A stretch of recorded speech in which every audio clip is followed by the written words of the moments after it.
Hello guys, welcome sa aking YouTube channel at for today's video ay tatalakayin natin ang maikling kwento ng Singapore na pinamagatang Ang Ama na isinalin sa Pilipino ni Mauro R. Abenya. Magkahalo lagi ang takot at pananabik kapag hinihintay ng mga bata ang kanilang ama. Ang takot ay salaala ng isang lasing na suntok sa bibig na nagpapatulo ng dugo at nagpapamaga ng ilang araw sa labi. Ang pananabik ay sa pagkain na paminsan-minsay inuuwi ng ama, malaking supot ng mainit na pansit na iginisa sa itlog at gulay. Ang totoo, para sa sarili lang niya ang iniuuwing pagkain ng ama lamang, ay napakarami nito upang maubos niya ng mag-isa.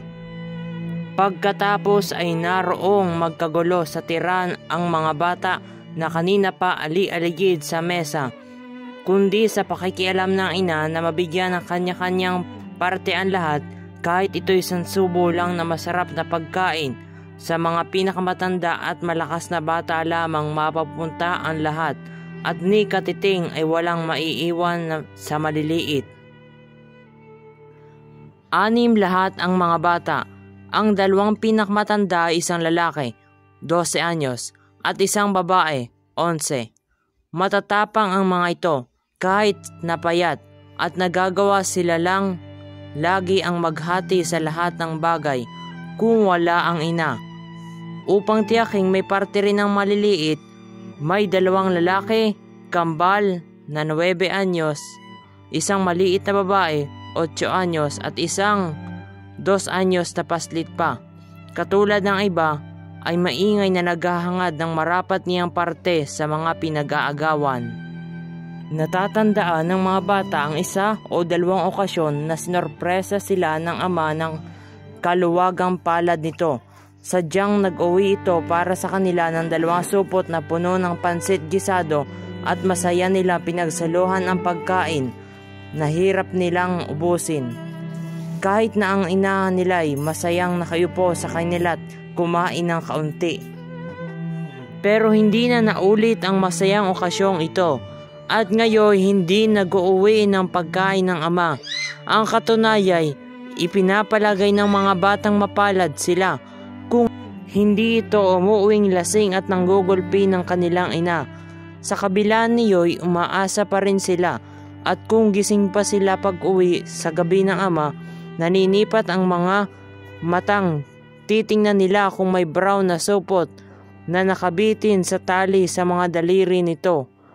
Kung umuuwi itong pasigaw-sigaw at padabog-dabog, tiyak na walang pagkain at ang mga bata ay magsisiksikan, takot sa na anumang ingay na gawa nila ay makainis sa ama at umakit sa malaking kamay nito upang pasuntok na dumapo sa kanilang muka. Madalas na masapok ang muka ng kanilang ina. Madalas iyong marinig ng mga bata na humihikbi sa mga gabing tulad nito. At kinabukasan, ang mga pisngi at mata niyon ay mamamaga. Kaya mahihiya itong lumabas upang maglaba sa malalaking bahay na katabi nila. Sa ibang mga gabi, hindi paghikbi ang maririnig ng mga bata mula sa kanilang ina, kundi isang uri ng pagmamakawa at inenerbiyos na pagtawa at malakas na bulalas ng pag-ungol mula sa kanilang ama at sila'y magtatanong kung ano ang ginagawa nito. Kapag umuwi ang ama ng mas gabi kaysa dati at mas lasing kaysa dati, may pagkakataong ilalayo ng mga bata si Muymoy. Ang dahilay si Muymoy, 8 anyos, at sakitin at palinghing na parang kuting ay madalas kainisan ng ama. Uhugin, pangiwi-ngiwi ito ay mahilig magtuklap ng langib sa galis na nagkalat sa kanyang mga binti na nagiiwan ng mapula-pulang mga patse. Gayoy paulit-ulit siyang pinagbabawalan ng ina, pero ang nakakainis talaga ay ang kanyang halinghing. Mahaba at matinis, iyon ay tumatagal ng ilang oras habang siya ay nakaupo sa bangko sa isang sulok ng bahay, namamaluktot ng pahiga sa banig kasama ang ibang mga bata nang di makatulog. Walang pasensya sa kanya ang pinakamatandang lalaki at babae na malakas siyang irereklamo sa ina. Napagagalitan naman siya sa pagod na boses, pero sa gabing naroon ang ama, napapaligiran ng bote ng beer na nakaupo sa mesa. Iniingatan nilang mabuti na hindi humalinghing si Muy-Muy. Alam nila na ang halinghing niyon ay parang kudkuran nang nagpapangilo sa nerbiyos ng ama at ito'y nagbubulahaw na sisigaw, at kung hindi pa iyon huminto, ito'y tatayo, lalapit sa bata at hahapasin iyon ng buong lakas. Pagkatapos ay haharapin nito at papaluin din ang ibang bata sa tingin nito. Sa kabuuan ay ang sanhi ng kanyang kabuwisitan. Noong gabing umuwi ang ama na masama ang timpla dahil nasisante sa kanyang trabaho sa lagarian. Si Muy-Muy ay nasa gitna ng isang mahabang halinghing at hindi mapatahan ng dalawang pinakamatandang bata, gayong binalaan niyang papaluin ito. Walang ano-ano, ang kamao ng ama ay bumagsak sa nakangusong mukha ng bata na tumalsik sa kabilang kwarto, kung saan ito nanatiling walang kagalaw-galaw. Mabilis na naglabas ng bahay ang ibang mga bata sa inaasahang gulo. Nahimasmasan ng ina ang bata sa pamamagitan ng malamig na tubig.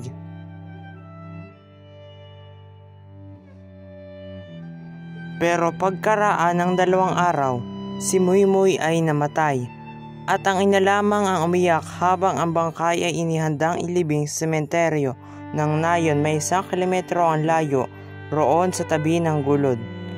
Ilan sa taga-Nayon na nakatatanda sa sakiting bata ay dumating upang makiramay. Sa ama na buong araw na nakaupong nagmumukmok ay doble ang kanilang pakikiramay dahil alam nilang nawalan ito ng trabaho. Nangolekta ng abuloy ang isang babae at pilit niya itong inilagay sa mga palad ng ama na di kawasa, puno ng awa sa sarili, ay nagsimulang humagulhol. Ang balita tungkol sa malungkot niyang kinahinatnan ay madaling nakarating sa kanyang amo, isang matigas ang loob pero mabait na tao. Nang noon di nagdesisyong kunin siya uli para sa kapakanan ng kanyang asawa at mga anak. Dala ng kagandahan loob, ito ay nagbigay ng sariling pakikiramay, kalakip ng munting abuloy na may nabuting nitong iabot sa asawa ng lalaki imbis sa lalaki mismo. Nang makita niya ang dati niyang amo at marinig ang magaganda nitong sinabi bilang pakikiramay sa pagkamatay ng kanyang anak, ang lalaki ay napaiyak at kinakailangan muling libangin. Ngayon naging napakalawak ang kanyang awa sa sarili bilang isang malupit na inulilang ama na ipinaglalamay ang wala sa panahon pagkamatay ng kanyang dugo at laman. Mula sa kanyang awa sa sarili ay bumulwak ang wagas na pagmamahal sa patay na bata. Kaya madalamhati siyang nagtatawag, "Kaawa-awa kong Muy-Muy, kaawa-awa kong anak." Nakita niya ito sa libingan sa tabi ng gulod, payat, maputla at napakaliit, at ang mga alon ng lungkot at awa na nagpayanig sa matipuno niyang mga balikat at brasong kayumanggi ay nakakatakot tingnan. Pinilit siyang aluin ng mga kapitbahay na ang iba'y lumayo na may luha sa mga mata at bubulong-bulong. Maaaring lasinggo nga siya at irresponsable, pero tunay na mahal niya ang bata. Tinuyo ng nagdadalamhating ama ang kanyang mga luha at saka tumayo. Mayroon siyang naisip, mula ngayon magiging mabuti na siyang ama. Dinukot niya sa bulsa ang perang ibinigay ng kanyang amo sa asawa. Nakiming iniabot na manito agad sa kanya tulad ng nararapat. Binilang niya ang papel di bangko. Isa man dito ay hindi niya gagastusin sa alak, hindi na kailanman. Matibay ang pasya na lumabas siya ng bahay. Pinagmasdan siya ng mga bata. "Saan kayo pupunta?" tanong nila. Sinundan nila ito ng tingin. Papunta ito sa bayan. Nalungkot sila. dahil tiyak nila na uuwi itong dala muli ang mga bote ng beer. Pagkalipas ng 1 oras, bumalik ang ama. May bitbit itong malaking supot na may mas maliit na supot sa loob. Nilapag dito ang dala sa mesa. Hindi makapaniwala ang mga bata sa kanilang nakita.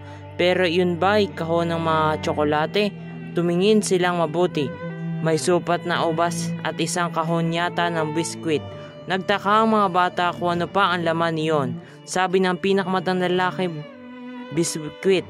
Nakakita na siyang maraming kahon tulad niyon sa tindahan ni Ho Chek sa bayan.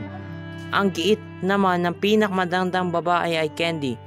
Yung katulad ng minsay binigay nila ni Lauso na nakatira roon sa malaking bahay na pinaglalabhan ng nanay. Ang kambal ay nagkasiya sa pandidilat at pangingisin sa pananabik. Masaya na sila anuman ang laman niyon. Kaya nagtalo at ang hula ang mga bata. Takot na hipuin ng ayaman na walang senya sa ama. Inip silang lumabas ito ng kanyang kwarto. Di nagtagal ay lumabas ito. Nakapagpalit na ng damit at dumiretso sa mesa. Hindi dumating ang senyas na nagpapahintulot sa mga batang ilapat ang mga kamay sa pinag-iinteresang yaman. Kinuha nito ng malaking supot at muling lumabas ng bahay. Hindi matiis na mawala sa mata ang yaman na wari kanilang nasana. Nagbulungan ang dalawang pinakamatanda nang matiyak na hindi sila maririnig ng ama. Tingnan natin kung saan siya pupunta. Nagpumilit na sumama ang kambal at ang apat ay sumunod ng malayo-layo sa ama. Sa karaniwang pagkakataon, tiyak na makikita sila nito at sisigawang bumalik sa bahay. Pero ngayon nasa isang bagay lamang isip nito at hindi man lang sila napuna. Dumating ito sa libingan sa tabing gulod. Kahuhukay pa lamang ng puntod ng kanyang hinintuan. Lumuhod at dinukot ang mga laman ng supot na dahan-dahang inilapag sa puntod. Habang pahikbi nagsasalita, "Pinakamamahal kong anak, walang mayaalay sa iyo ang iyong ama kundi ang mga ito. Sana'y tanggapin mo." Nagpatuloy itong nakipag-usap sa anak habang nagmamasid sa pinagkukublihang mga halaman ang mga bata. Madilim na ang langit at ang maitim na ulap ay nagbabantang mapunit anumang saglit. Pero patuloy sa pagdarasal at pag-iyak ang ama. Naiwan sa katawan ang basang kamis sa dentro. Sa isang iglap, ang kanina ang inip na ang mga bata ay dumagsa sa yaman. Sinira ng ulan ang malaking bahagi niyon, pero sa natira sa kanilang nailigtas, nagsalo-salo sila tulad sa isang piging na alam nilang di nila mararanasang muli ang pagtatapos. Salamat sa panonood. Please like, share, and subscribe.